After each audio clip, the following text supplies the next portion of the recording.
One nation one election पर committee की गई गठित। सूत्रों के हवाले से खबर है कि कमेटी के अध्यक्ष पूर्व राष्ट्रपति रामनाथ कोविंद होंगे। बीजेपी के राष्ट्रीय अध्यक्ष जेपी नड्डा ने पूर्व राष्ट्रपति रामनाथ कोविंद से मुलाकात की। राष्ट्रपति रामनाथ कोविंद से जेपी नड्डा ने कई मुद्दों पर चर्चा भी की। वन नेशन वन इलेक्शन पर शिवसेना नेता संजय राउत ने केंद्र सरकार पर साधा निशाना। कहा, बीजेपी विपक्ष के गठबंधन से डरी हुई है। ये सब चुनाव को आगे खिसकाने की साजिश है। फेयर इलेक्शन लीजिए। फेयर इलेक्शन हमारा नारा है। Not one nation one election, we want fair election, जो आज देश में नहीं हो रहा है। और ये फेयर इलेक्शन जो हम मांग रहे हैं, ये टालने के लिए ये वन नेशन वन इलेक्शन का ये फंडा लेकर आए। वन नेशन वन इलेक्शन पर कांग्रेस नेता कमलनाथ ने केंद्र सरकार पर जमकर हमला किया। कहा, केवल लोकसभा और राज्यसभा से कुछ नहीं होगा, राज्यों की भी मंजूरी लेनी होगी। केवल संविधान में संशोधन राज्यसभा और लोकसभा में हो जाए उससे संभव नहीं, राज्यों को भी स्वीकृति देनी पड़ेगी। वन नेशन वन इलेक्शन पर गठित कमेटी पर केंद्रीय मंत्री प्रहलाद जोशी ने कहा, अभी कमेटी बनी है और इसमें घबराने की जरूरत नहीं है। अगर सदन में आता है तो चर्चा होगी। अभी तो कमेटी रचाया गया है। कमेटी रचाने के बाद इसका कमेटी का रिपोर्ट आएगा। कमेटी का रिपोर्ट पब्लिक डोमेन में चर्चा होगा। अगर पार्लियामेंट में जब आता है, पार्लियामेंट में चर्चा होगा। पार्लियामेंट प्रबुद्ध है। भारत देश का प्रजाप्रभुत्व एकदम मैच्योर्ड है, प्रबुद्ध प्रजाप्रभुत्व है। वन नेशन वन इलेक्शन का सपा नेता स्वामी प्रसाद मौर्य ने किया विरोध। ट्वीट कर लिखा, वन नेशन वन इलेक्शन का फैसला संविधान विरोधी है।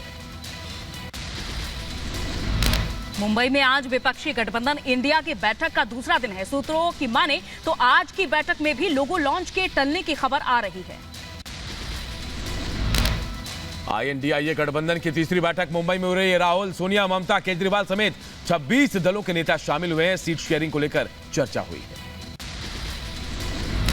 विपक्षी गठबंधन पर सूत्रों से खबर, सीट बंटवारे पर विपक्ष में मतभेद। कुछ दल पहले तो कुछ विधानसभा चुनाव के बाद चाहते हैं सीटों का बंटवारा। दिल्ली में होने जा रहे G20 समिट को लेकर तैयारियां पूरी। विदेशी मेहमानों के लिए किए जा रहे सुरक्षा के सख्त इंतजाम। विदेशी मेहमानों की सुरक्षा चुस्त दुरुस्त है। दिल्ली में सुरक्षा को लेकर सुरक्षा कमांडो मॉक ड्रिल करते नजर आए। केंद्र सरकार ने बुलाया संसद का विशेष सत्र। 18 से 22 सितंबर तक होगी 5 बैठकें। संसद का विशेष सत्र बुलाए जाने को कांग्रेस नेता राशिद अल्वी ने तानाशाही करार दिया। कहा, अगर विशेष सत्र बुलाना है तो पहले विपक्ष को विश्वास में लेना चाहिए। ये तानाशाही है। क्या देश के अंदर तानाशाही है? अगर स्पेशल सेशन आपको बुलाना है, आपको विपक्ष को कॉन्फिडेंस में लेना चाहिए कि आप स्पेशल सेशन बुला रहे हैं। कांग्रेस सांसद दीपेंद्र हुड्डा ने संसद के विशेष सत्र का किया विरोध। कहा, सरकार बताए कि इस अर्जेंट सत्र की वजह क्या है। हाल सेशन बुलाया गया है, क्यों बुलाया गया है, और ये बजट सेशन, मानसून सेशन तो हो चुका है, तो सितंबर में दूसरा सेशन, क्या ऐसी अर्जेंसी है? इंडिगो के विमान में इसरो चीफ का गर्मजोशी से स्वागत हुआ। एयर होस्टेस ने कहा, देश का मान बढ़ाने के लिए शुक्रिया।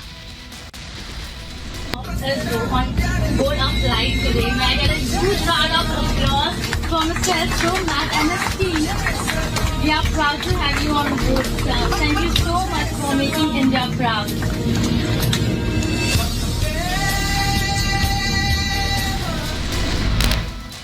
आदित्य L1 मिशन पर बोले इसरो प्रमुख एस सोमनाथ। कहा, हमने लॉन्च के लिए रिहर्सल पूरी कर ली है। आंध्र प्रदेश के तिरुपति पहुंची इसरो वैज्ञानिक की टीम। मिशन आदित्य L1 को लेकर वेंकटेश्वर मंदिर में पूजा अर्चना की।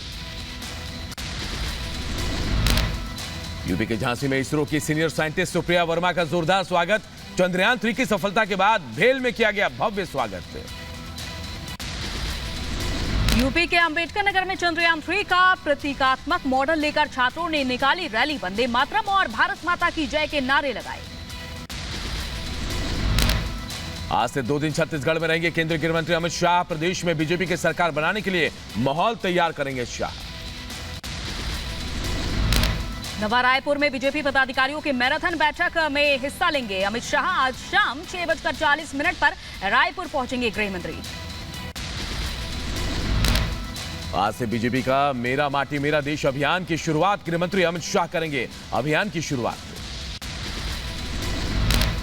जम्मू कश्मीर में पंचायत चुनाव के बाद विधानसभा चुनाव की तैयारी है। केंद्र सरकार ने सुप्रीम कोर्ट में दी जानकारी, कहा घाटी में जल्द होंगे विधानसभा चुनाव। दिल्ली की सभी निचली अदालतों में आज एक दिन की सांकेतिक हड़ताल। यूपी में वकीलों पर हुए हमले को लेकर हड़ताल किया गया। केंद्रीय मंत्री अनुराग ठाकुर ने की भारतीय शतरंज खिलाड़ी आर प्रज्ञानानंद से मुलाकात। आर प्रज्ञानानंद ने विश्व के नंबर 1 खिलाड़ी को फाइनल में कड़ी टक्कर दी थी। शतरंज खिलाड़ी प्रज्ञानंद ने पीएम आवास पर प्रधानमंत्री मोदी से भी मुलाकात की। कहा प्रधानमंत्री से मिलना सम्मान की बात। फिडे चेस वर्ल्ड कप में दुनिया के नंबर 1 खिलाड़ी कार्लसन से हार गए थे प्रज्ञानंद। लखनऊ में केंद्रीय मंत्री कौशल किशोर के बेटे के घर पर हत्या। कौशल किशोर के बेटे विकास किशोर का दोस्त है मृतक विनय श्रीवास्तव। मृतक के भाई की तहरीर प्राप्त हुई है जिसमें हत्या की आशंका व्यक्त की गई है। प्राप्त तहरीर पर अभियोग पंजीकृत किया जा रहा है। घटना में प्रयुक्त लाइसेंसी पिस्टल के संबंध में छानबीन की जा रही है। लखनऊ में स्कूटी सवार छात्र पर चाकू से हमला। ट्यूशन से लौटते वक्त चाकू से अटैक। पुलिस आरोपियों की तलाश में जुटी। ऑल जे&के ट्रांसपोर्टर्स वेलफेयर एसोसिएशन ने आज जम्मू बंद का किया आह्वान। सांबा के सरोर इलाके में टोल प्लाजा के खिलाफ जम्मू बंद। यूपी के शाहजहांपुर में 2 भाइयों की तालाब में डूबकर मौत। गोताखोरों की मदद से शव निकाला गया। यूपी के आगरा में एक ट्रक कार को 300 मीटर तक घसीटता गया। कार में पति पत्नी और 2 बच्चे सवार थे। यूपी के शाहजहांपुर में रेलवे ट्रैक पर अज्ञात महिला का शव मिलने से हड़कंप मचा। राजरानी एक्सप्रेस को रेलवे ट्रैक पर रोका गया। राजस्थान के जयपुर में जल जीवन मिशन में भ्रष्टाचार को लेकर ईडी ने छापेमारी कार्रवाई की। जयपुर, अलवर समेत कई जिलों में मारा छापा। बिहार के आरा में सरकारी अस्पताल में चली ताबड़तोड़ गोलियां।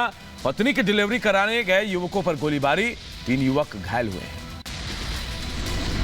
यूपी के मुरादाबाद में कांग्रेस नेता की दबंगई सामने आई। युवकों से पैर पकड़वाकर सार्वजनिक तौर पर मंगवाई माफी। यूपी के मुरादाबाद में जीआरपी ने 4 बच्चा चोर गिरोह का खुलासा किया। एक महिला समेत 4 लोगों की गिरफ्तारी हुई है। बिहार के मुजफ्फरपुर में अखाड़ा निकालने को लेकर 2 पक्ष आपस में भिड़ते हुए नजर आए। आपसी विवाद में कई लोग हुए घायल, कई गाड़ियों के शीशे टूटे। उत्तर प्रदेश के सहारनपुर में पुलिस का लंगड़ा अभियान जारी। पुलिस मुठभेड़ में 25,000 के नामी बदमाश के पैर में गोली लगी। यूपी के रामपुर में महिला गैंगस्टर महक गिरफ्तार। अश्लील कॉल कर लोगों को फंसाती थी। यूपी के शाहजहांपुर में गौकशी तस्करों पर पुलिस ने छापेमार कार्रवाई की। शातिर अपराधियों के घर पुलिस ने ड्रोन कैमरे से तस्करों की तलाश की। यूपी के जौनपुर में पुरानी रंजिश में खूनी संघर्ष हमले के दौरान एक युवक की मौत, 2 की हालत गंभीर। उत्तर प्रदेश के बुलंदशहर में पुलिस और बदमाशों के बीच मुठभेड़। पुलिस की गोली से लगने से 25,000 के इनामी बदमाश लटूरी बंजारा घायल हुआ। यूपी के रामपुर में फर्जी डॉक्टर नरेंद्र कुमार को पुलिस ने गिरफ्तार किया। फर्जी डिग्री पर चला रहा था हॉस्पिटल। मध्य प्रदेश के सीधी में बाणसागर की यूपी नहर टूटी। पहाड़ के ऊपर से नहर का पानी आना शुरू हुआ। पाकिस्तान में सुरक्षा काफिले पर आत्मघाती हमला। 9 सैनिकों की मौत, 20 के घायल होने की खबर। अफगानिस्तान की सीमा से सटे खैबर पख्तूनख्वा प्रांत में सेना पर किया गया हमला। आत्मघाती हमले में 9 सैनिकों की मौत हुई। इक्वाडोर के जुवेनाइल डिटेंशन सेंटर में आग लगी। फायर ब्रिगेड ने आग पर काबू पाया। अमेरिकी ट्रेजरी सचिव जेनेट येलेन 7 सितंबर से 10 सितंबर तक भारत दौरे पर। G20 शिखर सम्मेलन में होंगी शामिल। मंगोलिया में पहली पोप यात्रा को लेकर उलान बटार में तैयारियां शुरू। पोप फ्रांसिस कैथोलिक समुदाय को प्रोत्साहित करने के लिए मंगोलिया दौरे पर हैं। अमेरिका के फ्लोरिडा में राहत और बचाव अभियान जारी। इडालिया तूफान ने मचाई थी भारी तबाही। अमेरिका के जॉर्जिया में पटरी पर लौट रही है अब जिंदगी। इडालिया तूफान की तबाही के बाद दोबारा काम शुरू।